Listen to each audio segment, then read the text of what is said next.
Santa's watching, Santa's creeping. Now you're nodding, now you're sleeping. Were you good for Mom and Dad? Santa knows if you've been bad. Welcome to Now Playing's Silent Night, Deadly Night retrospective series. This fella dressed as Santa. He said about killing them that was naughty. Hosted by Stuart. What the hell's wrong with that kid? Arnie. I don't sleep. And Marjorie. Well, I stopped seeing these creepy things. I hate it. But be warned, opening this gift will give you detailed plot spoilers and harsh language. Christmas. The number one holiday for people going nuts. Listener discretion is advised. Merry fucking Christmas. Today we're discussing Silent Night, Deadly Night, starring Rohan Campbell, Ruby Modine, David Lawrence Brown, David Tomlinson, Mark Atchison, directed by Mike P. Nelson. This is Arnie, the co-host of Now Playing, who won't forget just who I am and what I do. And what I do is sing Christmas carols. Oh, really? This is Stuart, eager to hear those carols. And this is Marjorie, who's been hearing the carols all week. Oh, my God. We're back at a series that, my God, it's like when you have those dreams about, like, you're back in high school and you haven't studied for the test. Did we watch those movies? When did we watch those movies? Nothing. It was all scrubbed. Wow, it is burned in my brain. Anytime I hear Frosty the Snowman or the chestnuts roasting on an open fire, I hear the songs I sung of the plot summaries. I don't hear Frosty the Snowman. I hear in my head, this 13 years later, Ricky the Killer had his brain kept in a jar.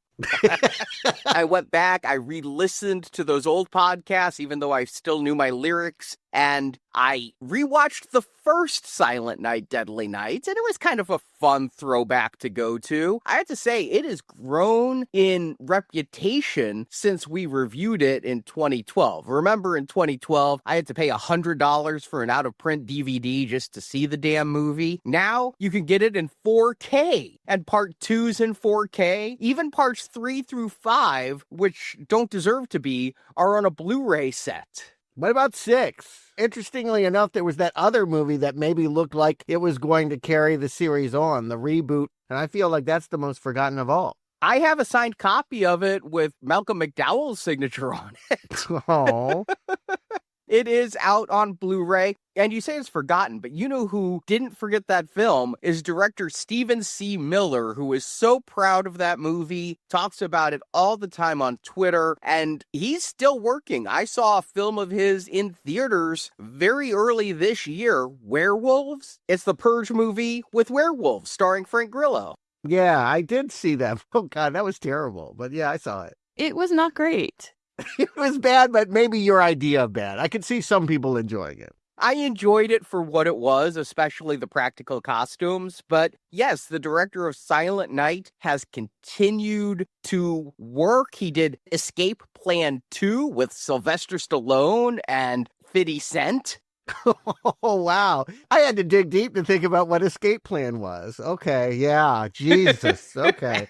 It's hard out here for a pimp. So yeah, Silent Night, I guess Malcolm McDowell's proud of it. He does sell it as one of the few Blu-rays in his official store, along with Clockwork Orange. Yeah, Clockwork Orange and Silent Night 6. Okay. But it's this trend now to novelize old horror movies. I talked about this with Maniac Cop, how somebody had written novelizations of the Maniac Cop series. Somebody wrote a 400-page novelization of Silent Night, Deadly Night, 1984.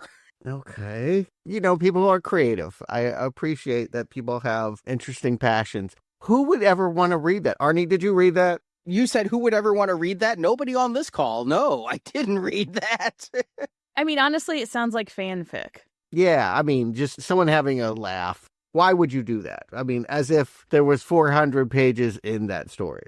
Well, I mean, these are licensed works. Whoever owns the rights to these movies are hitting our generation who grew up with novelizations and loved them and are using this as an opportunity to take Z-level properties that are cheap and put novels out. I even did some more research because when we talked about the original Silent Night, we talked about how it was based on a book none of us could find by Paul Kamey. And I'm like, why would you make a novelization of that movie? Why wouldn't you just release the original book again? Well, there may be a good answer for that. There is. It said story by Paul Kamey. It was not a book. We said on our podcast back then that there was a novel. No, he wrote a script while a Harvard student calls He Sees You While You're Sleeping. A talent agent found it and just paid him for that script and then adapted it into what became Silent Night, Deadly Night. So there never was an original Silent Night, Deadly Night novel, which is why there's now a novelization. Okay, well, I want to support literacy. I like the idea that people still read, but not interested. Hope it's not in my stocking this year. When I was little, I used to make my mom take me to Chapter One bookstore. Remember that one, guys? And get the novelization of movies. And I remember buying the novelization of The Lost Boys. Yes, I had it. I had that one. Yep. And I try to think of the others, but I would go buy all those. I wouldn't buy all of them, but if it was a Doctor Who episode, I would buy it for sure. I remember annoying the people at Chapter One because I didn't understand not every movie got a novelization. And so I kept asking when the novelization of Ghoulies was going to come out. And they were just like, it's never coming out. Nobody's writing a novelization of that. Your first experience with shame. And then also we talked about in Silent Night, Deadly Night 2, how Garbage Day star Eric Freeman fell off the face of the earth. He's been found. He did a bonus feature on the 4K Shout Factory Silent Night, Deadly Night 2 in character as Eric Freeman. Glad to know that he can see the fun in it. And he does cons now, along with the guy who played Billy in the first film, so you can get the Silent Night, Deadly Night family photo with both Billy and Eric Freeman together. So he has come out of the woodwork. So a lot has gone on. Silent Night, Deadly Night has only grown since we reviewed it. I take full credit for that. I believe we did that. Oh, talking about shame, now I feel terrible. Yeah, I kind of feel like we should be more selective now. Yeah, that's right. We make people watch things like Silent Night, Deadly Night. Okay. And then they write novels. You have no idea how many listeners tell me every Christmas they listen to our Silent Night, Deadly Night reviews. Oh, wow. Okay. And so they started in 2020 looking at doing a Silent Night, Deadly Night remake. There was a pitch about a robot Santa that went crazy and started killing people. Kind of Five Nights at Freddy's. Yeah, I was thinking more Chopping Mall, but yeah. The whole animatronics thing, they're scary. But then in November 2024, a huge number of studios got involved. I have no idea how many production credits were at the top of this film to get Mike P. Nelson to make a remake of this film. Now, do you know Mike P. Nelson, Stuart? I looked him up. I saw that he got his training wheels in horror doing a VHS segment, as so many do. Radio Silences did that as well, and now they're directing the new Mummy movie. Wrong Turn, that is one series I can honestly say we've had no serious discussion about adding to our schedule. But he did the Wrong Turn reboot. Yes. It had mixed reviews. I really wanted to watch it to see his other work before this review. Did not have time. The only thing I've seen of his is he did a short that was pulled off of the internet in the past 48 hours called Sweet Revenge. Have you heard of Sweet Revenge? If it's on the internet, I haven't heard of it. It is the first Friday the 13th film made since that reboot in 2009. The license for Jason finally got through all the court cases, and now some people own it, and it's entitled the Jason Universe. I don't know why. I think that's a stupid-ass name, but they call it the Jason Universe. Yeah, there's a new show coming out, I think. Mm-hmm. Crystal Lake, starring Linda Cardellini as Jason's mom. So take that for what you will. But they released a 13-minute short called Sweet Revenge about a group of teenagers going to Camp Crystal Lake and getting stalked and killed. It's only 13 minutes, and I love Friday the 13th, and I turned this off about 8 minutes in. Okay. All right. Here's why. It is not them relaunching the Jason universe. It is a promotional tie-in commercial for Angry Orchard cider. And so all these teens, you get glory shots of their Angry Orchards that they're all drinking, glistening in the sun with the condensation dripping down the bottle as they're at Camp Crystal Lake. It did make you buy the Angry Orchard tie-in, though. Yeah, I'd rather drink that than watch another Friday the 13th movie, but that's just me. I actually like Angry Orchard, and yes, I bought some of the cans to drink, not to collect, of the Jason thing. But I guess the promotional tie-in has expired as they have now pulled Sweet Revenge offline. It is no longer up on YouTube, and it's no great loss because that thing was boring as hell. So he's maybe not quite a horror master in training, but trying. Mike P. Nelson. Yeah, it's the only thing of his I tried to watch and couldn't. But that didn't stop me from being excited for a new Silent Night, Deadly Night film. Did you see the popcorn bucket? Did your theater have the popcorn bucket? Oh my God, just getting to the theater. I'll tell the shortest version of this, but this was a really, really difficult movie to get into my weekend. It involved blizzards and polar vortexes. I think my car is totaled. I went to one movie theater and got trapped in snow, and it was closed, and I nearly froze to death. But when I finally got to a theater, all I saw was the chair I had to sit in. It was showing one time a day at 10 o'clock at night, and that's what I saw. So I saw nothing else. My eyes were frosted over. We had a lot of trouble trying to find a showing as well. I mean, in the Dallas area, it was at a lot of theaters, but none near us. And the closest theater to us was doing a 10 o'clock showing on the Thursday night. We ended up going not too far away to a Cinemark and seeing a 7:30 showing on Thursday night. That there were a smattering of people, I would say. It was not packed, even though there weren't a lot of screenings. There were more than I thought there would be, though. There was one dude in mine. It was very sparsely attended. No one was in the theater. Again, blizzard. People weren't out. But I was upset because our Cinemark did not have the popcorn bucket, which is a blood-smattered cookie tin that if you open up, in blood at the bottom is written the word punish. And the marketing for this movie has been tremendous on Twitter because they say that, this is a great place to fill your sewing kit because I don't know about you, Stuart, but my mom, my godmother, my grandmother, they all had these blue cookie tins that kept their needle and thread and all that crap. Yeah, it's coming back to me.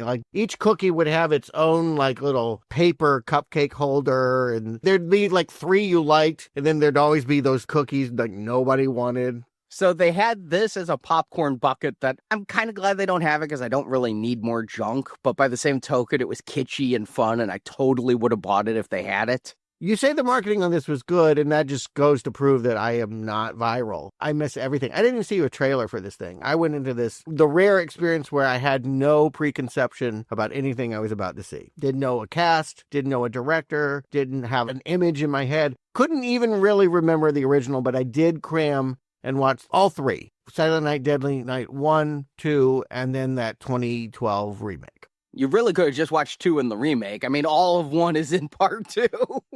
I know. I saw a trailer for this when we went to see Toxic Avenger. Same distribution company, bloody disgusting behind both films. This is an unrated release, which is why it didn't get a lot of screens, a lot of openings. This is unrated? Yeah. Why? I don't know. I actually saw in Alberta, Canada, it's got a 14 rating, meaning our equivalent of PG-13. But here in this country, I think it's marketing. I honestly think because more people would want to see it if it was unrated and offering an extreme experience. Wait, can you choose to have it not rated? Because, that would be R and not even a hard R. Yeah, you just don't submit it to the MPAA and then it's not rated. Okay. Yeah, they tricked you into thinking the MPA couldn't handle it, but they just weren't offered the chance to give it a PG-13 that it could get. But like on Twitter, the official Silent Night, Deadly Night account posted a sexy photo of Rohan Campbell and said, send us your ticket stubs and we'll send you pictures of Rohan Campbell's feet. Weird. Yeah, it's completely strange, but I guess a lot of people were thirsty for Rohan Campbell and wanted foot pics. Okay, I don't understand. I mean, no shame, not gonna kink shame anybody, but he is like the hot property in horror for some reason. He has a huge following of women. He did the Hardy Boys reboot, and that was really popular. They rebooted the Hardy Boys? Yeah. I'm learning so much here, but okay. Rohan Campbell, yeah. The whole movie I watched this and was like, I've seen this guy before. Where have I seen this guy? I had to Google it to know that he was the one that ruined Halloween Ends. Actually, I think both you and I liked him in Halloween Ends, but he was hated by a lot of fans for it not being a Michael Myers film. And he was also in The Monkey earlier this year, if you remember. He was the long-haired guy who looked like an extra from Stranger Things, who became obsessed with the monkey and tried to get it back from the evil brother. Okay, I sort of remember that. He wasn't the major figure in that. No, but he was a notable character. You're talking him up as a genre hero, and it feels like more like a Scrappy-Doo. Every time he shows up, people get mad. No, he has definitely a following, for sure. I think he's very divisive because of Halloween Ends, but people who like him really like him and want pictures of his feet, I guess. That almost seems like a separate issue, but my memory was he was pretty good in Halloween Ends, but I was mad that they were focusing on this kind of lame character and not making a true ending for Michael Myers. And God, I thought they would run him out of town. It was weird to think that maybe it's the next logical step that now you have to end Christmas. I just want Eli Roth to put him in Thanksgiving 2 so that he can have a horror movie per month for the end of the year. Leprechaun, yeah, sure. Keep it going. My Bloody Valentine. If that's your thing, make sure to photograph his feet, I guess. And then they also put online a couple trailers, which I watched. They had panel at Comic-Con, of course. But what I found really dumb of them, maybe smart, I'm not a marketer, they put a 7-minute clip on YouTube of the entire Nazi killing scene. So the most impressive scene of the movie, you could just watch at home. I actually saw people on Reddit be like, I was going to see this in theaters for the Nazi killing scene. Now I can stay home and just wait for it to stream in a couple weeks. Yeah, one wonders why they didn't just put it out for streaming with the limp theatrical release that it got. But maybe they were hoping for the Oscar nominations. You can't qualify if you don't run it in a theater. Hey, this is from the people who did Terrifier series and made a lot of money with the unrated Terrifier 3, and I think they're just cookie-cuttering that distribution model with Toxic Avenger, with this, of put it in whatever theaters will take it, and then put it on streaming where it actually belongs. Yeah, I haven't watched any Terrifiers. I figure we're due for that at some point. We started one a long time ago and haven't finished it. Well, let's finish this. Arnie, give us the plot. Oh, good. Sing us the plot. Silent night, deadly night, bad people, Billy will smite. He watched his mom and dad get shot to death. He held the killer's hand as he took last breath. The killer's spirit's in Billy. Charlie's a voice in his head. Years have gone by. Billy kills the bad guys. If he doesn't, then a good person dies. Charlie has a sixth sense who's a bad man. Dressed as Santa, Billy's a hitman. Billy's always on the run, and he never uses a gun. For pussies. Then comes the day Billy meets Pam May. He falls in love with her, he wants to stay. Charlie knows settling down's not so smart, but Billy knows he must follow his heart. And in town's a child kidnapper, Billy goes after the snatcher. Pam and Billy help the captured kids flee. The snatcher's killed, but Billy's wounded badly. Then he is shot to death by Pammy's ex. As Billy dies, he passes on his hex. Billy now lives in Pam's head. At Pam's hands, bad guys will be dead. Bravo! Tears in my eyes, as always. Good job.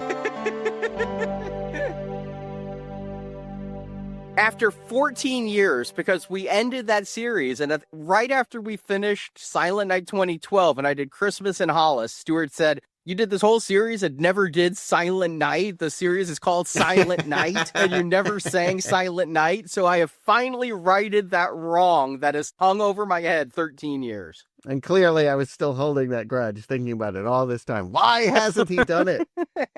Well, box checked.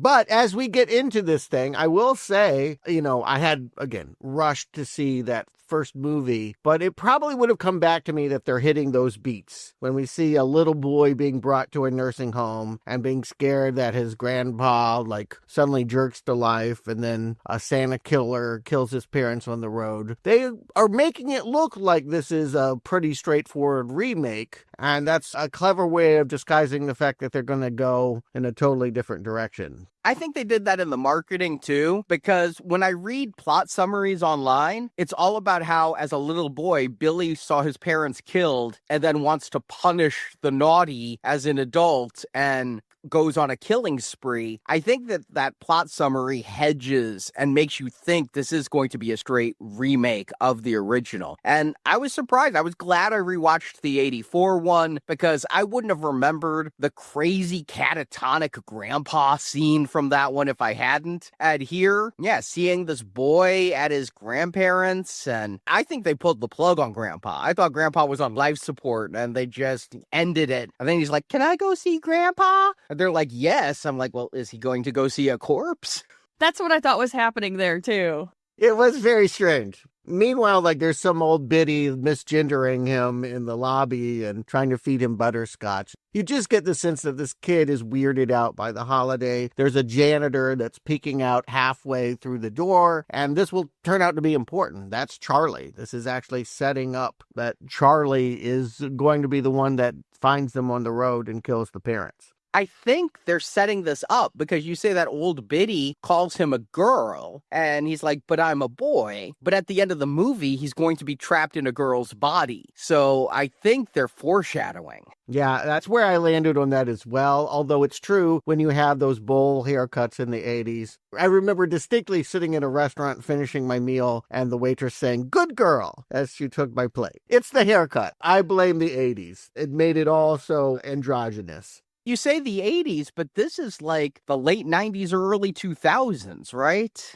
Oh, I don't know. I don't know when this is happening. Again, I am assuming I'm watching a straight remake. They don't look particularly hip. Does anyone have a cell phone? Yes, in the modern day period, everybody has a cell phone. And if you look at the signs that the kids are snatched, it says they all went missing in 2022, making me think this was filmed years ago and sat on a shelf. But no, this was actually filmed just earlier this year. So the modern day stuff is set in 2022. So back when Billy was 8, late 90s, early 2000s. You know what? I wasn't following that timeline, but you're right. Anyway, the point is that Billy has a different kind of moment with Grandpa. He seems to genuinely like him, and Grandpa is not catatonic. He seems pretty lucid when he looks away from Santa Claus Conquers the Martians and is admiring that the kid is growing up, making weird comments about hamburgers and eating rocks. And then he just starts spewing blood. Worst CGI effect in the movie, right? When the CGI blood spits out, and I don't know, you say he was nice. It's still kind of weird that he put the boy on his lap and is like, naughty boys get punished. Santa is always watching. Those are like his last words before he chokes. I thought that was creepy.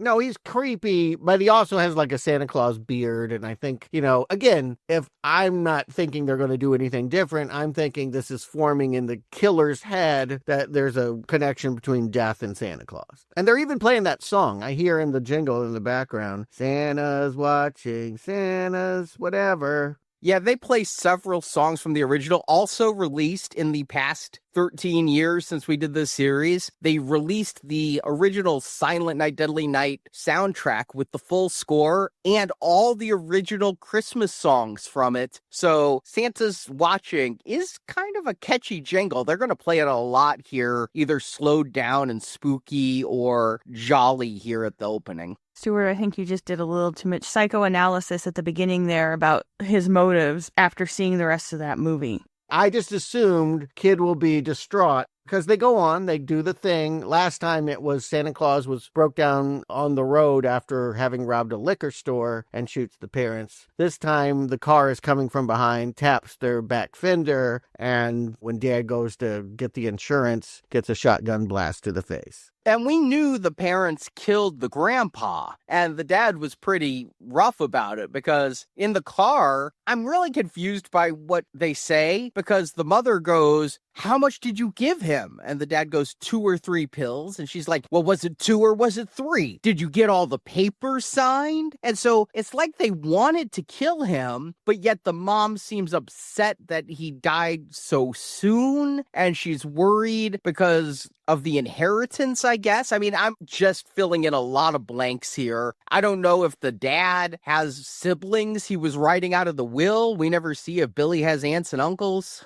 I mean, I picked up that they were talking in parent code, right? When you're young and you hear your adults talking about adult things, you understand little things, but not totally. It seemed like they had done something, but it happened so fast that I knew that the dad felt guilty about the way Grandpa died, but it wasn't conclusive that they had murdered him. I think that that's intentional, right? They're disguising that because we're to think that this is an innocent family being ripped apart by a shotgun Santa Claus. I think there's enough there that we thought that they were guilty. You did? Because I didn't.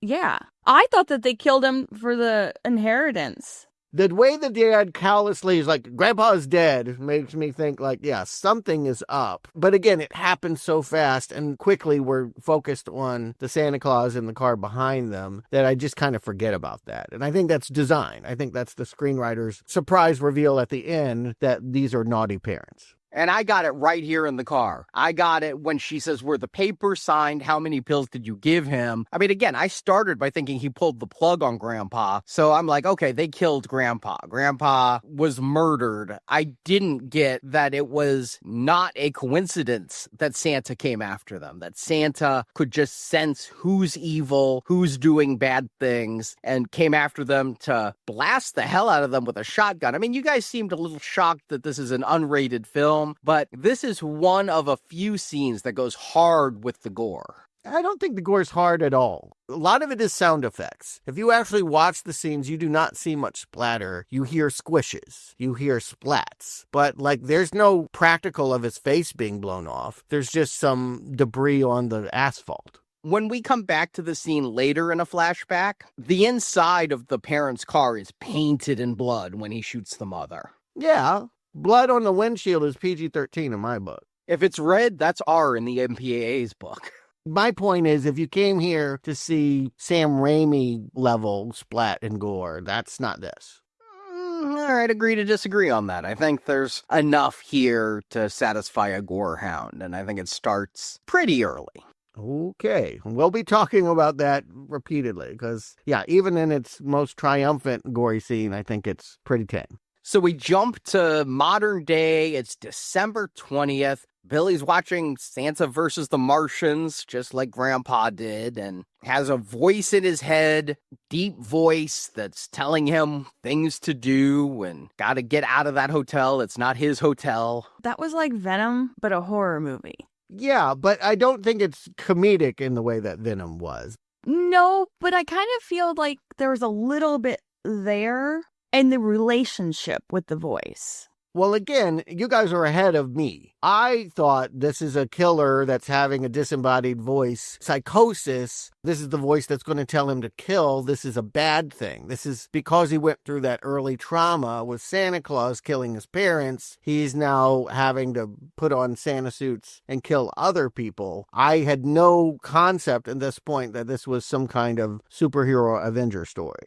I didn't know he was going to be like a superhero. I knew he killed Nazis, and I knew people were upset about him killing Nazis. I don't know who gets upset about killing Nazis. Nazis. That's who gets upset about Nazis getting killed, are Nazis. Yeah, apparently Nazis do. So I didn't realize, though, that he would be a avenging angel in this one. There were scant plot details. And so, yes, when he's hearing this voice in his head, that's one thing I knew from the clips they released online, is that he'd have a voice in his head. But I thought it was just the voice telling him to punish, the voice telling him to kill. I had no idea that it was going to be like the ghost of the dead Santa that killed his parents. Yeah. They'll keep going back to that roadside attack and showing you a little bit more and a little bit more, but it's meant to be a mystery. It's meant to be a tease. I don't think audiences are supposed to be onto that right now. We're supposed to think that Billy is the bad one, the naughty one, and this is an innocent man lying in his hotel room bathtub that he sticks his finger in and then puts in an advent calendar. I'm like, okay, well, they got to do something Christmas. So every day in December, he's going to put a finger of blood on the date. I thought that was a nice little touch. Kind of morbid and fun. It's a nice reversal. Usually you get a treat out of an advent calendar every day. Here you put some blood in an advent calendar every day. I go for chocolate when you can take out pedophiles, I guess. But we're not to know that. Again, he's just a nice man wearing an Elroy's Tree shirt. And that's, again, when Billy is going out the hotel and sees a state trooper looking at that Elroy's Tree truck, he thinks he's in trouble. He's the bad one. He's got to hop a bus. This is where we get another flashback. He falls asleep. We see his mom get shot, but before she gets shot, she kicked that Santa in the neck with a stiletto heel, and that's gotta be a painful death. Which I believe was in part 5. I think that's what they did to the Pinocchio thing. You tell me. Don't make me go back and watch it. Yeah, I ain't going back. But I think that's a callback. And there was another callback, too. Elroy's Trees, the truck said, since 1984, year of the first movie. I noticed that one. Yep. And so he ends up in Hackett at the Thunderbird Cafe and meets what the waitress calls a sugar-coated onion named Pam. I do not know what that term means. I've never even heard that term before. I mean, is it common? Have you heard it before, Stuart?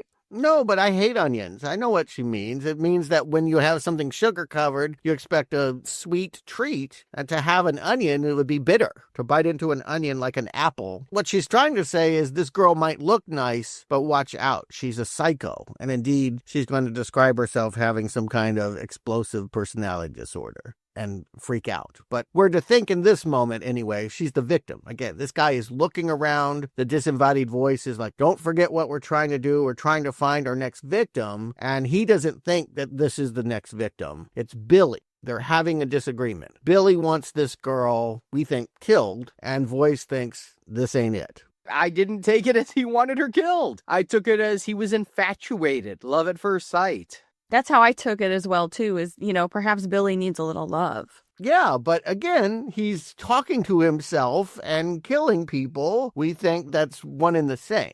I did not. I took it as he was going to fight with himself. I thought the voice was going to want to kill him, but Billy would not. Okay, we're saying the same thing then. Yes, that there's going to be a disagreement about who the next victim is going to be, and that this is someone who could be Final Girl. She is a local gal. She works at her mom's trinket store with her dad. Her mom died tragically, and now she's a sugar-coated onion, and he's going to try to take a bite of that forbidden vegetable. Now, did you have any recollection of who this girl was? Did she look familiar to you at all? I looked up her name. When I saw her last name was Modine, I was like, gotta be, right? Yeah. Well, I kept thinking she looked like somebody, and I'm like, who does she look like throughout this whole movie? And again, I saw the name at the end of the credits. I'm like, oh, that makes a lot of sense. And apparently Matthew Modine is in the Wrong Turn reboot. So it probably was maybe some kind of agreement. Nepotism. Yes, nepotism. Well, if I do this, you're going to take my daughter for the next one. I don't know. Matthew Modine never occupied too much space in my head. I don't have any real thoughts about. He's always just kind of milquetoast, right? Kind of a boring guy. He is like a bland version of Bill Pullman. Which is bland in of itself.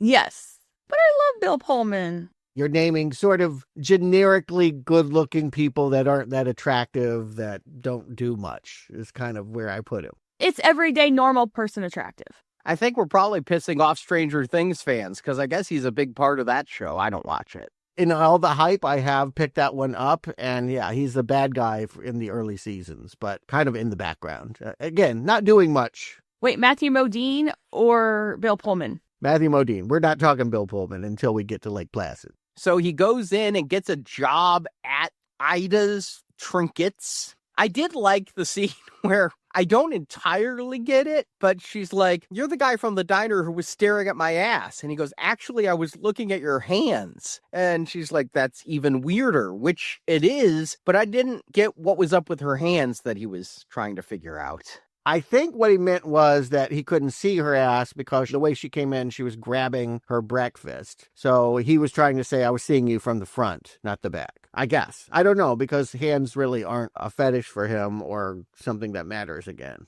But this meet cute stuff, well, it tells you that she's not your normal Final Girl, that there is something a little bit bitter, strange. You know, later he's going to ask her out while they're setting up a tree, and she's like, only if you're a serial killer. I find them interesting. I'm not into you. But I did notice during this, there's a couple of things set up. She gets a call on her cell phone from Max and doesn't answer, whereas Billy goes outside, sees a sign that they're hiring, also sees a sign on a wall of a missing 6-year-old. So this is setting up all of the climax right here at the beginning. And the father sets him up with a landlady. He gets a new place to live and is soon ordering boxes of Santa suits and hanging them. I count 6 suits, so I think he's got 6 more kills to go. But it's December 21st. Do you still dress as Santa into the new year? The Advent calendar ends on the Christmas Day. So maybe he's just stocking up for next year. Maybe if you want multiple, you save money if you buy in bulk.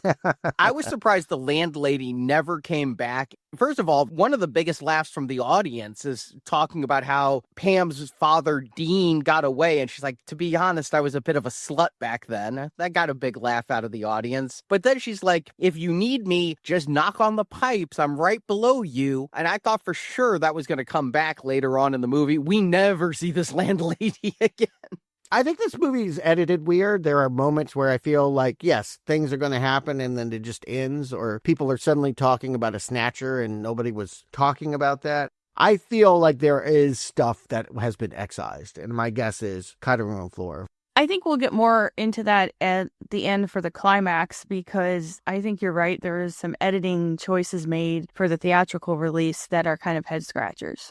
Yeah, for sure. But anyway, the point is, it's a new day. It's December 21st. And if he has to put on a Santa suit and kill every day until Christmas, he's got to find a victim. And the voice is telling him, when a seemingly nice man comes in and gets handsy with Pamela, that he's got to go for George. The fact that he was handsy, I thought that was enough for why he'd be a killer. It's later going to be revealed he stabbed his wife to death and kept her in the basement. But I thought just being a creepy old man who's saying, if I was 35 years younger, I'd be all over you. That's like the grossest thing to say. People used to think it was cute, but it just gives me the willies. It's disgusting. Yeah, it's like walking up to someone and saying, I'm having sexual thoughts about you, but I know that's not appropriate because of my age. No. Okay. Well, what am I going to do with that? You want me to tell you it's okay, that your age is okay and I should jump in bed with you? Not going to happen. Just add it to the list for your therapist. But here's the thing. They do this sort of frill in which the screen freezes, turns to red. They tell us, kill George or kill whoever is next. You guys understand that naughty people are being targeted. You think that Billy is in the right killing bad people. Because I didn't at this point. This looks like a nice man who's sitting at home reading a book and gets a hatchet in his head. I did not think he was targeting naughty people, but I understood at that time that he was going after George because he viewed George as crossing the line and perhaps like in his feeble mind of a serial killer that maybe he thought George was competition.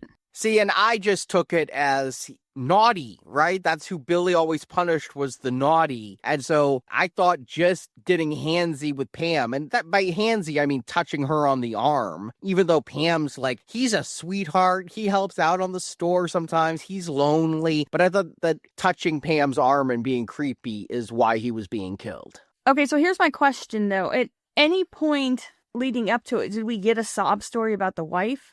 No. Okay. So this was just like out of nowhere. I feel like they could have dropped something that said, oh, it's so sad. His wife disappeared years ago. I mean, the whole thing with the missing kid now, and then this guy's wife apparently was missing and no one batted an eye. This town might be a little troubled before he even got there. I think they're working really hard to disguise the trick that you guys are already onto.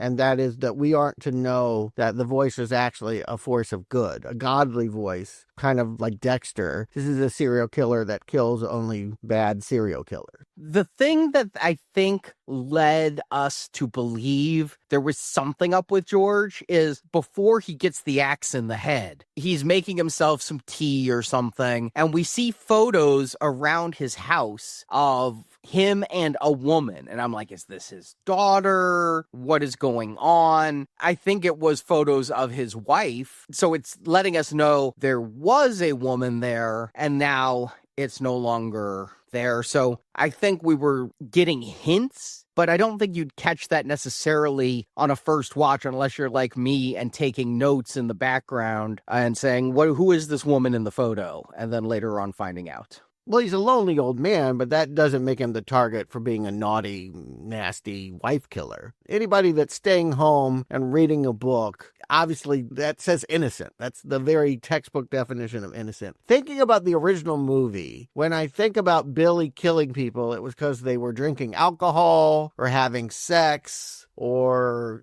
in one case, somebody mugged someone and got a sled that wasn't theirs. I guess it always has been in his damaged mind that naughty people get killed, but they really weren't naughty. They were victims, right? And that's what I'm guessing here. It's not until we get to the Nazi party that I start to get a different sense about who the voice and Billy are targeting. I'm guessing perhaps having seen the others might be a little jaded going into it. Here's the thing, is the way Rohan Campbell is playing it is way too nice. All the other Billies we've seen have always been standoffish, monosyllabic almost. I guess naughty is 2 syllables and punish is 2, but you know what I'm saying. Very non-talkative and things. And here, he's so likable that I already know they're turning the series on its ear, and we're supposed to be rooting for him as he takes an axe to this guy's head. And the voice keeps saying, I've got a feeling. And so I'm starting to realize the voice knows who's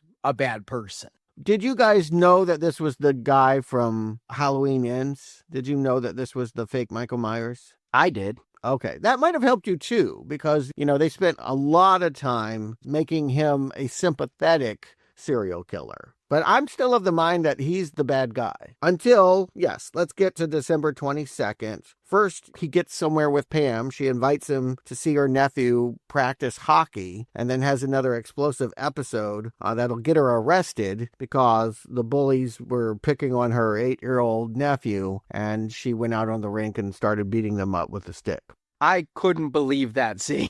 Yeah, I mean, she beat up a child, so perhaps explosive personality disorder isn't maybe what she's got here. It seems like she's got some boundary issues and some issues in her head with what's right or wrong. I saw the kids pick on her nephew, and she's like, I'll be right back. And I expected her to get involved and perhaps go a little far. I didn't expect her to take a hockey stick and start going Rodney King on this kid, though. I mean, she beats the shit out of him. Yeah, and this is what tells you she's no final girl, right? She's not going to be running as a victim away from the killer. She's too lethal for that. So, yes, we have different ideas. We think that this will be the woman that finally understands Billy, that they'll end up together. I've shipped them. Aww.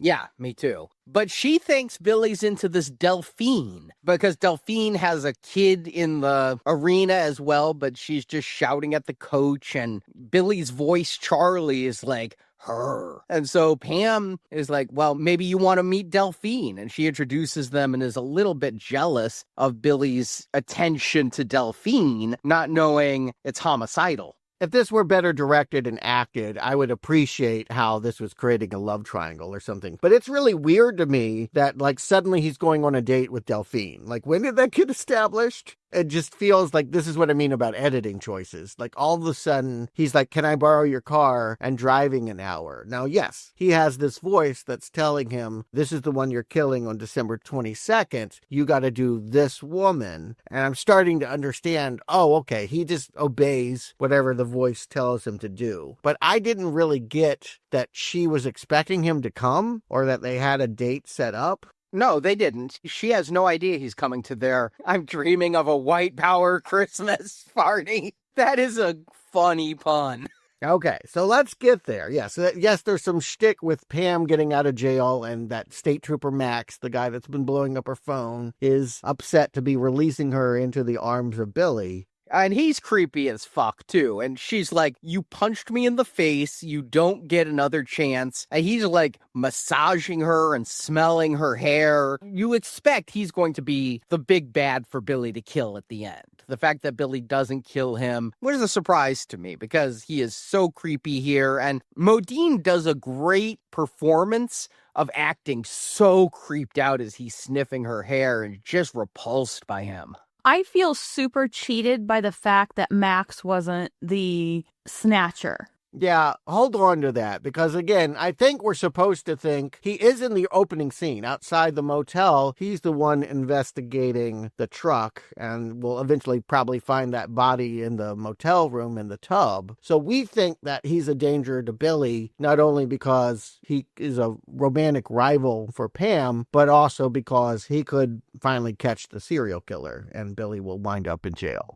Yeah, but what we're about to see is this is the world's worst police force ever in investigations. And I didn't know that he was one of the cops at the beginning. You don't get a good look at the cops. Max is very indescript looking. If he had like a mole on his face or something, if they said his name Max at the beginning, and if they did, I missed it. But something to draw attention to, he was the cop who almost saw Billy while Billy was hopping over the rooftops, up on the rooftop, reindeer paws, as Billy was escaping there, then I would have gotten it. I just took this as Max is dangerous, Max is obsessive, Max is jealous. Yeah, a better directed movie, and I'm going to keep underlining this, I feel like would have established all of this in cleaner. I'm confused at this point in the movie because you're right. They're now making Max seem less noble. This interrogation moment and sniffing the hair, I'm like, wait, maybe he isn't the white knight riding in to save her at the end. I don't know what movie I'm watching until we get to Delphine's house. Yeah, this barn, the white power Christmas.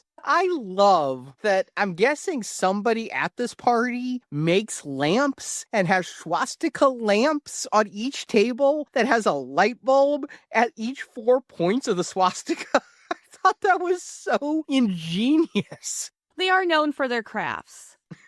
That's what I think of. When I think of Nazis, I think of crafts. You know what? I'm going to take a counterpoint. I know that this is supposed to be so outrageous and hilarious. I feel like Nazis as punchlines has been around for all my life, really, since the producers. And it's not particularly outrageous that we're going to have this 20 years after Inglourious Bastards, this Nazi bloodbath that isn't that bloody. But I think that the comedic aspect of it was the point. I'm dreaming of a white power Christmas, and he walks in and he doesn't know what he's walking into, and everyone's dressed as Santa or Christmassy. So it adds a little bit of comedy to it with all the Santas and then the reason for the party and, no guns. But then Delphine pulls out a gun and starts shooting to kill whatever Santa is killing out there. So I think that, yes, Nazis are rightfully punching bags, but I think that there's a few layers here, and that's like the bottom layer of why they're evil, but then you get the comedy on top of it, which is, I think, the point.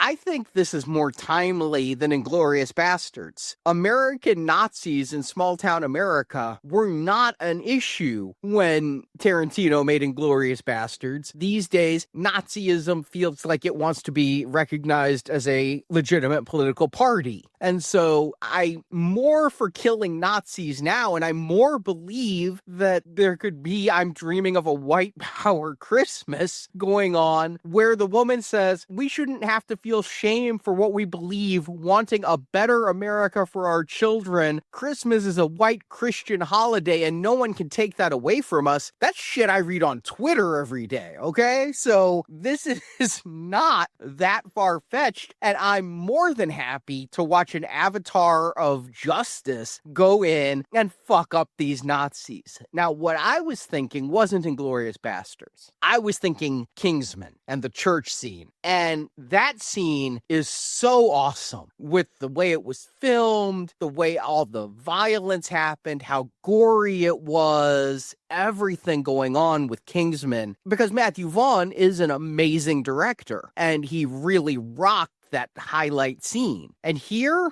this really wants to be that scene, and it is no Kingsman. It's fine. It's amusing. I find the most clever thing about the scene to be the lamps. And I don't think the violence was enough. I don't think the fighting was frenetic enough. I don't think the kills were gory enough. There's one scene where Billy axes a guy in the stomach and you see intestines falling out. I wanted more. I wanted when Colin Firth is impaling people in the head with wooden spikes. I wanted Billy to go that nuts. Here, they don't have the money and they don't have the skill. They don't have the stuntmen. I think it wanted to be that scene and they couldn't even afford Freebird.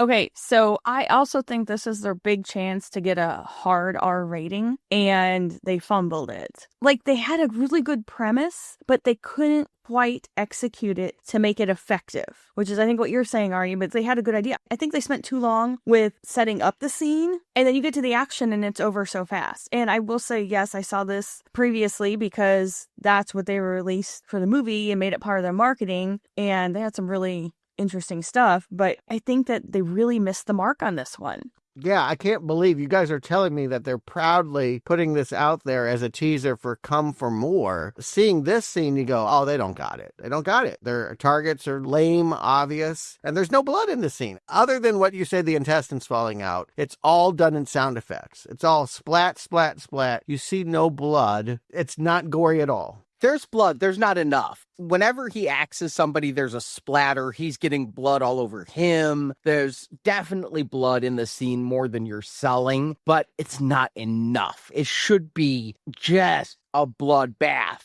His beard's a little red, and there's some red mist in the air, but I'm telling you, this is stuff that could be run on television. There's nothing about the scene that is shocking. It's trying desperately to shock and exposing itself as threadbare. But Delphine, to bring it back to a callback, she tries to escape on an ATV, and just like the sled thieves from the first movie, she's going to go riding into the forest and get her head chopped off. That was fun, It made me realize that there's not a lot of snow in this movie, as there's just little patches of snow around the trees. And I'm like, oh yeah, you'd think there'd be more snow in a Christmas movie. They always film these things in like May, though. That's part of the problem. They're aiming for a Christmas release, so these things are always shot in July.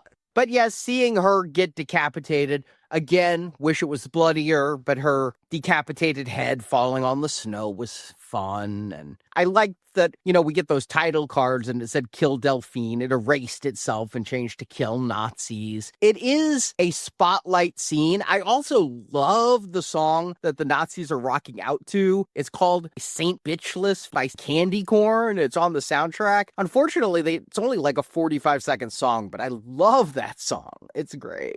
Okay, I don't think I understand any of the words that you just said, but glad someone's having a great time. I'm pretty meh on this whole thing. Just to tell you where I'm at. Yes, I'm at a late screening, and I'm pretty tired from a hard day of battling to get here. But there's nothing here that's like waking me up. There's nothing here that's wowing me. It's all kind of listless. Overconfident in its ideas of what's shocking in 2025.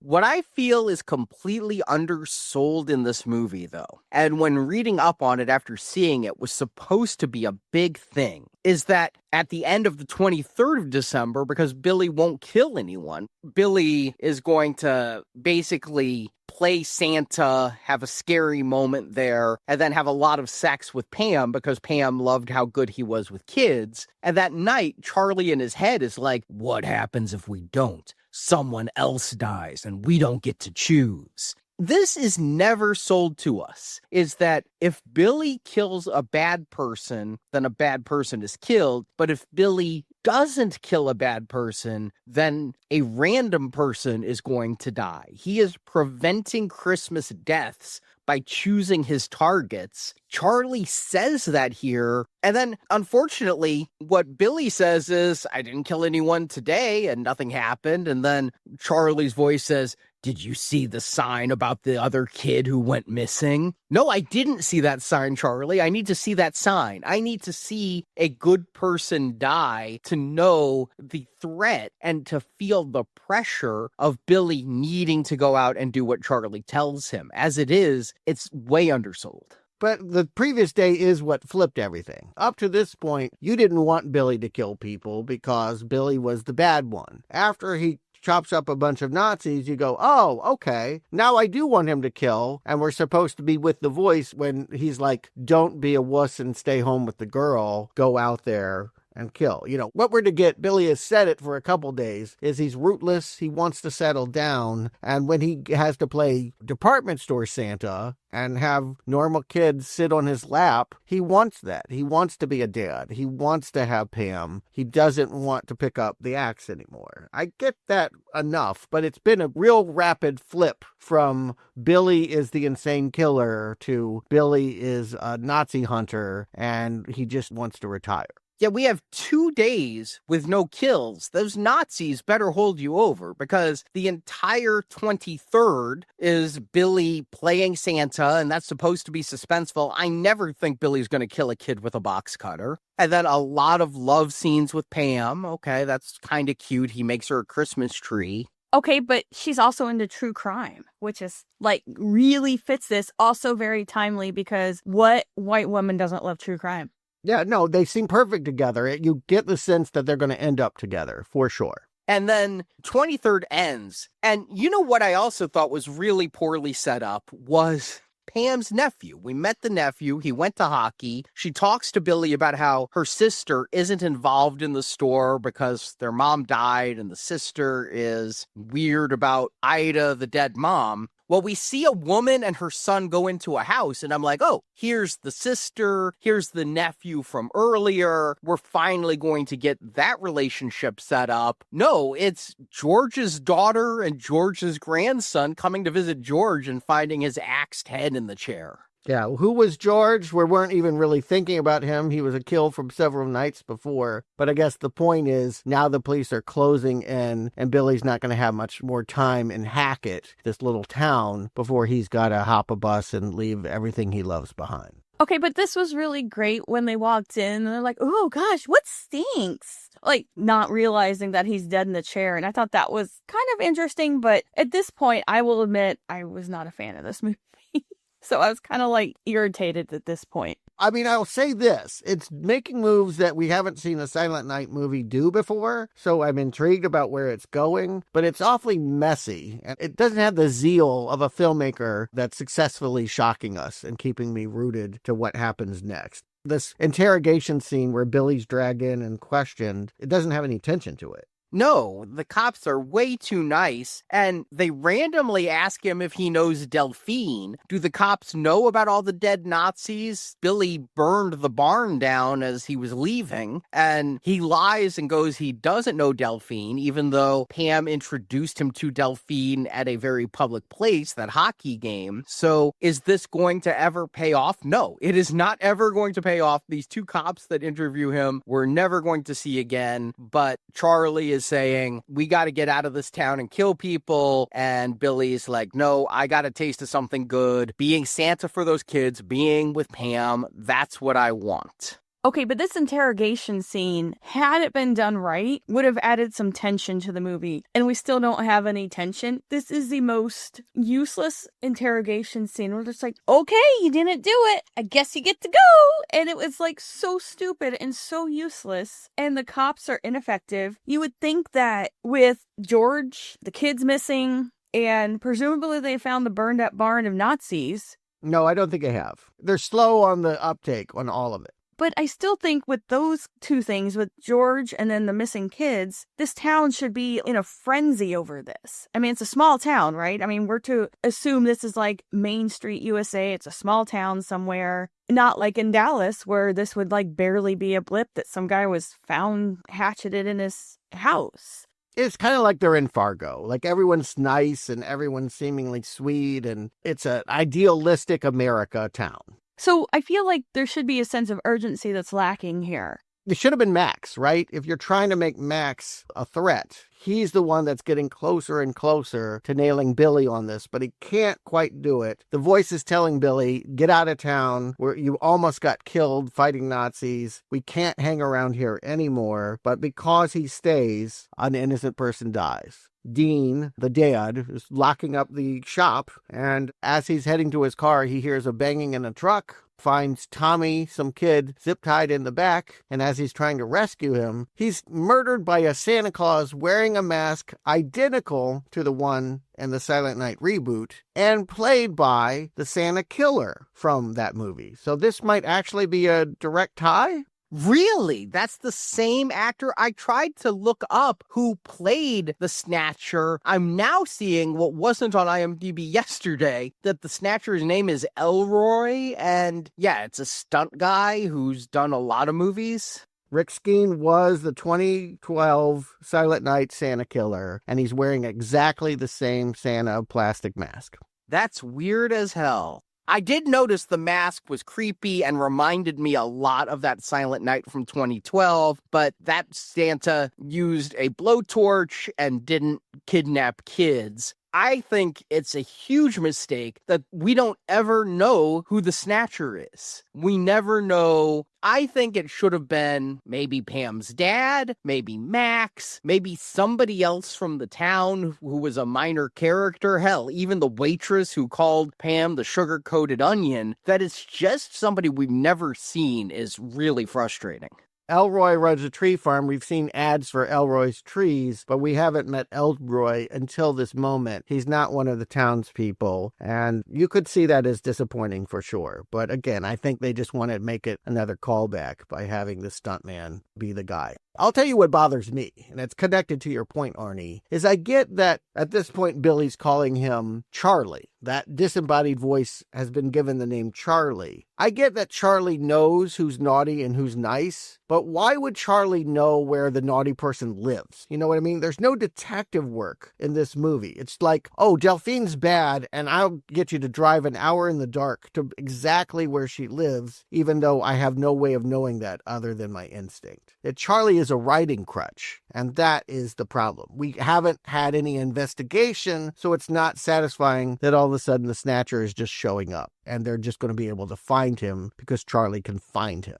I don't think it's that kind of movie, Stuart. I think that you're asking an awful lot when they're just asking us to blindly believe that little Billy touched the hand of the killer that killed his parents, and now he has a crazy voice in his head telling him to kill naughty people. They do hand wave it away, because what's going to happen is there's a little funeral ceremony the very next day, or some kind of memorial. Christmas Day memorial, yes. For the father, and Pam is crying, and Pam says she wishes Santa was real because her Christmas wish is she wants to get the person who did this and slowly cut them into tiny pieces. And Billy's like, I can do this for you, and gives her the backstory. And we finally see the end of the murder of the parents, where Charlie took his hand and he fell and like a electric bolt went into him. And he says Charlie is a compass, so Charlie can direct him to wherever the evil person is.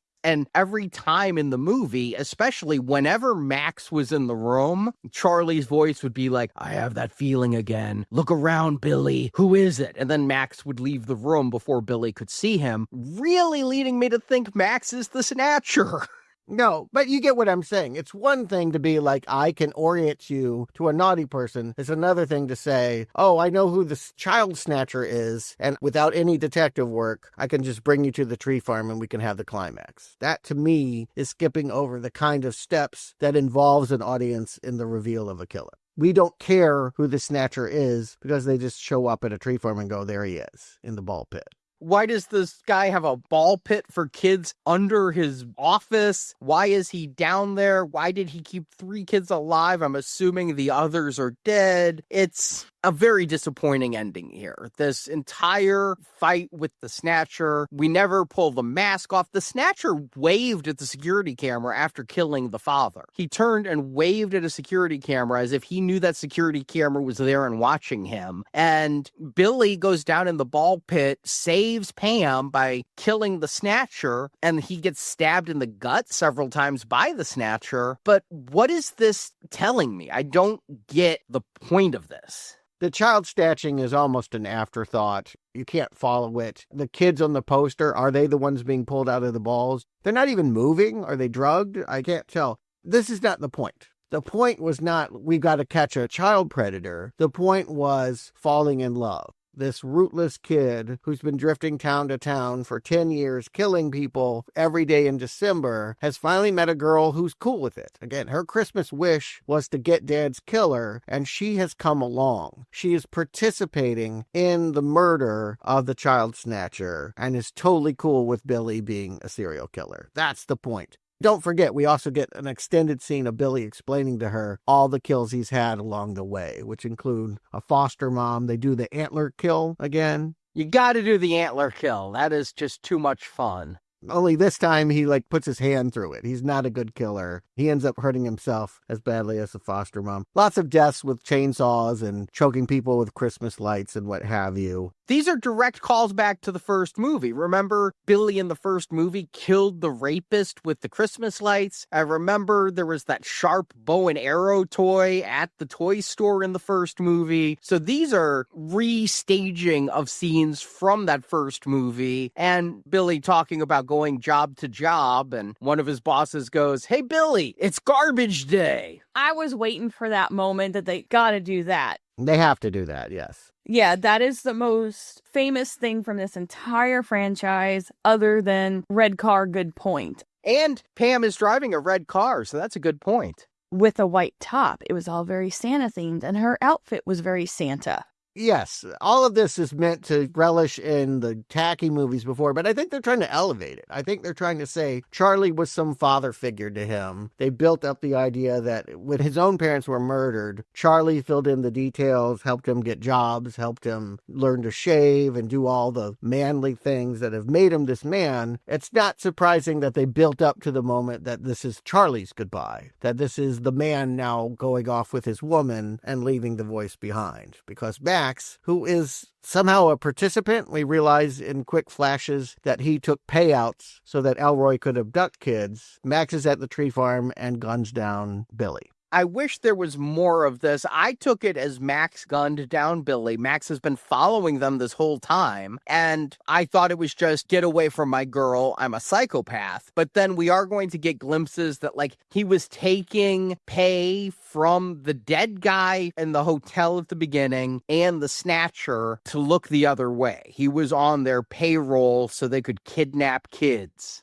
But this was all so unsatisfying because I will say there are huge portions of this movie where I forgot Max existed, so he was not a good antagonist because you go long stretches, and I think when he was in there, other than we knew he was violent to Pam, there's not much else there. Yeah, and we only know that because of one line about punching her. We didn't see that. We have no evidence of that. This actor looks like someone doing a cameo. It's not a star role. And I think you really needed to be able to recognize Max and, yes, track him throughout this movie. It's a problem with casting. It's a problem with directing. It's a problem with writing. They didn't do a good job of dropping any hints or clues to make you suspect Max. You're just like, oh yeah, hey, there's Max. He showed up. Oh, and he's gonna kill Billy. He's been in the background enough for this whole movie, and every time he walked in, Charlie said, I've got that feeling, that I thought he was the Snatcher. I didn't think he was just being paid by the Snatcher to not arrest the Snatcher. Yeah, I think he was a misdirect. I think we were supposed to think it was him, and then it ends up being random Elroy. Is going to please nobody, I'm betting. But the point is that now Billy is dead, and he's got a choice. He's like Charlie was on the asphalt with his hand outstretched. He can pass himself on to Pamela, but it means saying goodbye forever to Charlie. And I think it's a sincere moment. I actually think that they're wanting us to feel something when son says goodbye to father figure. I was still, like, dumbfounded by this whole damn thing at the end because it was so unsatisfying. You don't think him being in Pamela and them cohabitating the same body, and then she mentioned that she bit a kid's nose off in 3rd grade, that she's going to get Max this way. Yeah, well then she did, but I was really disappointed at the end because I was hoping for more, and I don't know why leading up to this point because it disappointed me every step of the way. But the ending, I was kind of like, what just happened? The whole thing, just no. I liked it. I thought it was a sweet ending that they'll be together. That's what Billy wanted. It did make me wonder, does this mean Pam's left with a life of only self-pleasure while Billy's talking dirty to her in her head because he might be jealous if she got a boyfriend? Yeah, I'm not sure if we're going to get a sequel to this story or how that would look. I don't know what she's going to do the other 11 months of the year. That's the thing I was really asking is like, okay, so you kill people in December. What does July look like for you? Is there Christmas in July? Well, there is. I mean, perhaps. It could be a thing. Like, maybe that's where they go with the sequel. I don't know. But the point is, we've been watching Hard Eyes, right? We thought it was a Silent Night, Deadly Night movie, but it's a rom-com with blood spurts, and not many blood spurts. Yeah, I liked that Billy and Pam got together, though, and I like that Pam, she's wanted this. Her nephew even said at one point, it's like there's a different person inside of her when she has her explosive personality disorder, and now there is a different person inside of her, and she's going to be able to know who's a bad person and let that out. It's what's been inside of her all along, and now she can use that explosive personality disorder for good instead of evil. Instead of just beating up kids on a hockey rink, she can stop really bad people and do it with Billy, who she supposedly is into, at least. I don't know if love is on the table yet. It's only been a couple days. Yeah, or to put it another way, we don't want to see the woman possessed by a killer Santa and forced to do something against her will. It makes sense that this chick would take some jollies out of hurting bad, naughty people. It's a fantasy for her. It's a fantasy for Billy. But is it a fantasy for us? Marjorie Stewart, do you recommend Silent Night, Deadly Night? Marjorie. Oh boy. I was kind of looking forward to this because of the schlockiness of the originals, and I can't believe it's been, 13 years? That's ridiculous. It seems like it's more recent than that. But I was looking forward to this movie, especially when their official Twitter started showing up in my feed, and I was like, oh, maybe this is gonna be good.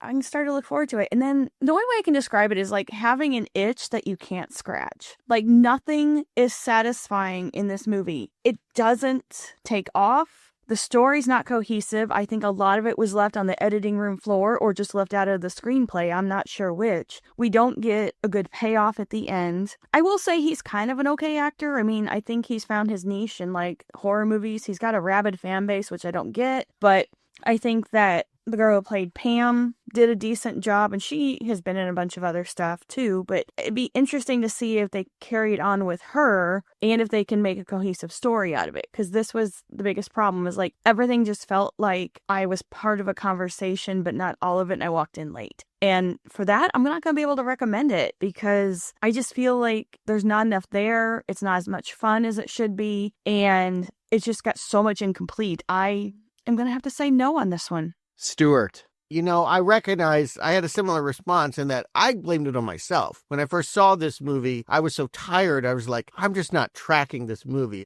I get what they're trying for, and I'm just not in the mood for it, is what I believe. So when I finally got to see the movie again, and I was in a different headspace, yeah, I realized that it was more of a situation where they weren't delivering the movie experience they thought they were. There's a voice in my head that tells me, go ahead and give it the fruitcake, because apparently I came up with this interesting rating system in which I knew that no Silent Night, Deadly Night movie was good, so they were just going to get different amounts of lumps of coal in their stocking. And then when I saw part 2 and actually genuinely liked it, I'm like, that's a fruitcake, that's a brown arrow. This movie doesn't have that movie's fun. It tries to. It wants to be Eric Freeman raising his eyebrows and screaming it's garbage day, but it's just kind of garbage. Unfortunately, for all of its attempts at cleverness and concealing its mystery about Billy actually being a good Santa stalker, it's just not as much fun as it thinks it is. It's not as bloody as it thinks it is. And it's not particularly well directed, made. I think the performances are okay. I'm not going to ding the 2 actors, but the characters don't come through. I guess the best thing about it is them. But no, in the end, I got to say, this is just a lump of coal. And I think it took 41 years to finally make a Silent Night, Deadly Night film that I can actually give a real recommend to. Not a backhanded, so bad it's good recommend. Not this thing sucks reaction. This is the first Silent Night, Deadly Night movie ever that I have actually enjoyed watching. I like the performances. I think it's the best acting we've gotten out of a Silent Night, Deadly Night film ever. Low bar? I don't know. Eric Freeman is a gem. But he's a gem in the bad ways. But I think Rohan Campbell really does well here. I think Modine does pretty well as bipolar Pam. I like their romance. I like this town. I like the setup. Now, just because I'm recommending it doesn't mean I think this is a perfect movie. I agree with a lot of what both of you said. This movie isn't as good as it thinks it is. I think the people making this released that Nazi scene thinking everybody was going to react like it was the scene from Kingsman. And it is not the scene from Kingsman. Yeah, like we haven't ever seen anything like that before, instead of spending the last 25 years watching scenes like that done better. Right. So it's disappointing that it's not better than it is. I didn't walk out going, oh my God, this is a new Christmas classic I'm going to be watching at the holidays every year to enjoy a bloody good time at Christmas. But it was good enough to pass the bar. I liked the relationship between Charlie and Billy. I liked how they paid homage to the first 2 movies and to Black Christmas. I don't know if you caught it. At one point, Billy's placing an order for candles and he calls Agnes. And Agnes and Billy, that's Black Christmas. Oh, yeah. Okay. No, I didn't catch it. I like the winks and nods. I like that they're strangling people with Christmas lights and impaling them on antlers and shooting them with arrows and making me smile about that really bad 1984 film. I'm glad they dropped the garbage day line. It's obligatory, and all it does is make me want to rewatch Eric Freeman. Yeah, I don't think they got the most out of that than they could. No. And I wish that the Snatcher storyline had more payoff. I don't know if it was just always intended that we never see the Snatcher's face. My theory is at one point the Snatcher was going to be her dad, and then they changed it so that the dad died and the Snatcher is this anonymous person. I don't know, but it's very disappointing in that regard. I feel like it peaks with the Nazi scene, which is merely good, not great. And then once the love story kicks in and Charlie refuses to kill, it goes downhill until like the montage with 10 minutes left to go of all his kills in the past and his kill of the foster home where she was beating up the children with bats and drugging them. I think it's good enough to give a Green Arrow to. I think it's the first Silent Night, Deadly Night film that's worth a damn. And I never need to see it again, though. I think it's worth seeing once. Yeah, I hear what you're saying. I'm going to put it as the second best one. How about that? I still think the only one you ever need to see ever is Silent Night, Deadly Night 2 because it recaps the first movie and it gives us Eric Friedman as Ricky. That's the best stuff. The rest of it, whatever. This is probably the best made, written, production quality, but again, such a low bar. I wish it had been as good as it could have been. You know, the elements were there to be good, but it ends up being another dissatisfying Christmas for me. I actually felt that this one tried too hard to be like quirky and weird with the title cards. I just felt like they're trying too hard on this one to try to make it like this quirky horror movie and get people that way. And some of the marketing they were doing besides the shirtless photos of Rohan Campbell, because they're at the New York Comic Con, it had a panel and they took a Santa suit, wrote naughty on it in blood, and then just posed it around New York. So I feel like they're really trying. They just couldn't quite get there. Yeah, well, that says everything if that's your big gimmick. Wearing a Santa suit that says naughty, and that's going to get you something in New York? Bitch, please. No one was even wearing it. They just took the Santa suit and laid it on the subway seat.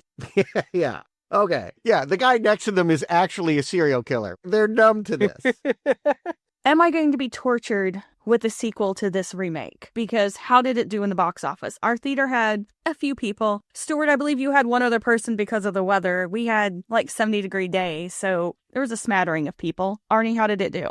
It wasn't on a lot of screens. I don't have a screen count. They were adding screens literally days before it came out. But I've seen the projections for top 10 this weekend. Five Nights at Freddy's took a big dip. It's down to number 2. Zootopia is number 1, which is, I guess, the fastest animated film to ever hit 1 billion. The Shining re-release was number 9 with 1.76 million. The Silent Night, Deadly Night remake is below Hamnet, and they're thinking 950,000 or so. Ouch. Yeah. If you watch one man swing an axe this weekend, let it be Jack Nicholson. I agree. I mean, Ella McKay even did better than this with 2.2 million, so, and that looks awful.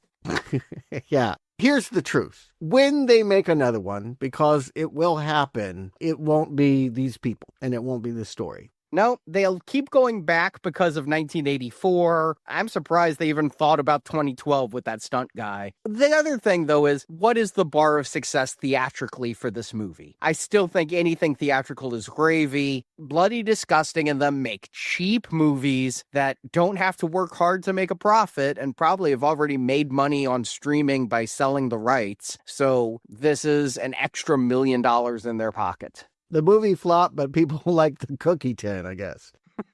Yeah, I wish it was better. I wish I loved this. I wish that I could fully endorse it. But for fuck's sake, compared to the fact that last week I had to watch Five Nights at Freddy's and next week I have to watch another fucking Avatar film, this is my favorite movie of December, bitch. I would just like to say on record, I liked Avatar. You guys hate it, not me. I liked it. But that second movie was dog shit. And I don't know how to feel about Fire and Ash. I'm hoping that it can be of the quality of the first one. But Pandora is a pretty place that doesn't offer much story potential so far. And this one's pretty long. I rewatched part 1 before part 2, and it's worse because it didn't have all the 3D effects and everything. So, no, I don't hate part 1. I do hate part 2. Yeah, well, part 2's bad. I won't be defending that, but I probably will rewatch it just to see if it's as bad as I remember. James Cameron can do this. It's just that I have not wanted him to stay on Pandora, and rumor is this could be the last one. Here's hoping.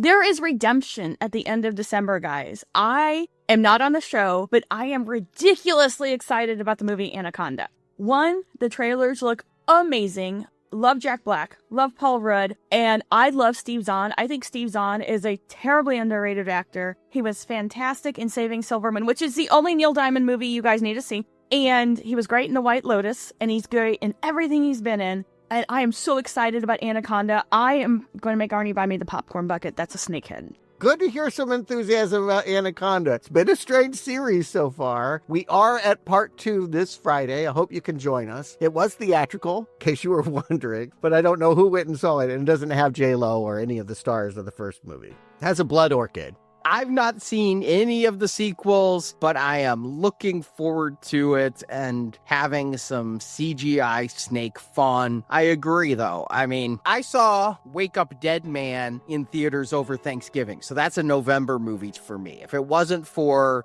that, I probably would have Knives Out 3 as my most anticipated movie of the month. But because I already saw Wake Up Dead Man, yeah, it's all about Anaconda. And you can hear our Anaconda retrospective series by donating $10 or more through PayPal, Apple Podcasts, Spotify, Patreon, or Podbean. And you can find links to support our show, keep it going, and get 6 Anaconda reviews because Anaconda crossed over with Lake Placid.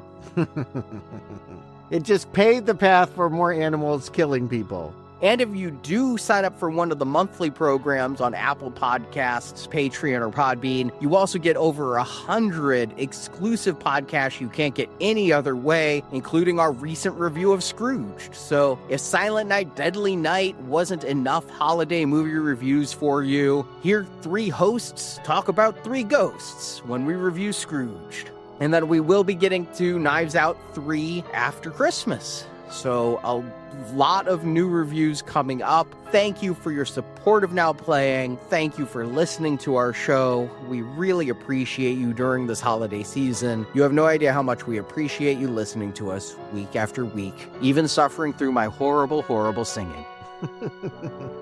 I'm grateful for that one. I don't even play Christmas tunes, but I'll be playing those jams on December 25th. So Marjorie Stewart, thank you for joining me. And you better not shout, you better not cry, you better not pout. I'm telling you why. Now Playing will be back on Friday with a review of Anaconda 2. Talk to you then.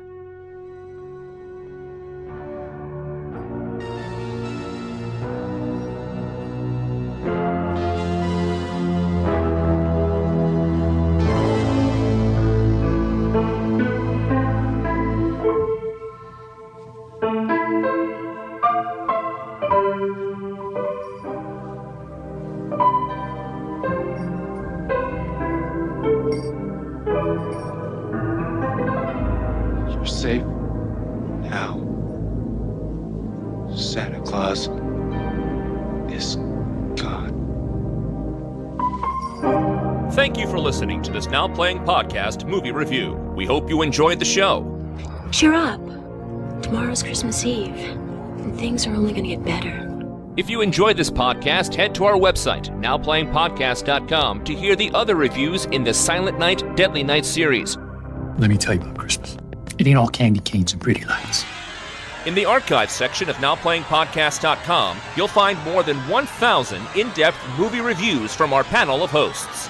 On our site, you can hear reviews for every installment in the world's biggest film franchises, including the Marvel Cinematic Universe, Star Wars, Spider-Man, Batman, X-Men, James Bond, Middle-earth, Jurassic Park, Fast and Furious, and Transformers. You tend to get paranoid when everyone around you gets dead. Plus, we have individual movie reviews, such as Avatar, Titanic, E.T., Inception, Big Hero 6, Ready Player One, Pulp Fiction, Apocalypse Now, Dr. Strangelove, and hundreds more. That sounds like an enterprise of great pith. And come back to NowPlayingPodcast.com next Tuesday for another all-new movie review podcast. Is it live or is it Memorex? You can also compare notes with us on Letterboxd. Go to letterboxd.com/nowplaying to see what our hosts are watching when we're not recording podcasts. So are you gonna go? And follow Now Playing on Facebook, Twitter, Instagram, and our YouTube channel. You will talk, I will listen. But then you know that. Help us spread the word about this show by leaving a 5-star review on Stitcher, Podbean, iTunes, or your podcast store of choice. You have to come up sometime, and when you do, I'll be waiting for you. Now Playing is an independent podcast, 100% crowdfunded, thanks to listeners like you. Give $1 for the kiddies. Become a Now Playing patron, and you can get access to dozens of exclusive bonus podcasts. For a $10 monthly pledge, you can hear our host review Apocalypse Now, Real Genius, Taxi Driver, Con Air, and dozens more. You can subscribe to get these bonus podcasts through Apple Podcasts, Spotify, Podbean, and Patreon. Put the money in the bag. Also at Patreon, you can choose other donation tiers and get more rewards, such as early podcast releases, extended movie reviews, live Skype calls with our hosts, t-shirts and coffee mugs, our archive with hundreds of bonus movie review podcasts, and you can even pick a movie for our hosts to review. Find details about how to support Now Playing and get these bonus shows at nowplayingpodcast.com/donate. Make out with someone under the mistletoe and have some fucking fun. Now Playing Podcast is produced and edited by Arnie Carvalho. What are you, a masochist or something? Associate produced by Jason Latham. Just don't forget who you are and what you do. Now Playing credits read by Brock. I'm finished talking, Henry. The opinions expressed in this podcast are those of the individual hosts and may not reflect the views of Venganza Media Incorporated. Tonight is the night where we get to show our true colors. Who we really are inside. Something the world makes us hide. Makes us feel shame. We shouldn't have to feel shame for what we believe. Venganza Media Incorporated is not affiliated with, and this podcast has not been prepared, approved, or licensed by any entity that created the film analyzed herein. All movie clips and music included in this podcast are the intellectual property of their respective copyright holders. They are included here for the purpose of review, and no infringement is intended. Too many people get away with shit like that. Now Playing Podcast is an exclusive trademark of and may not be used without the express written permission of Venganza Media Incorporated. There is no logical explanation. Now Playing is a Venganza Media production, copyright 2025, and no part of this show may be reproduced, repurposed, or redistributed without the written permission of Venganza Media Incorporated. All rights reserved. It's over! Time to get shit-faced!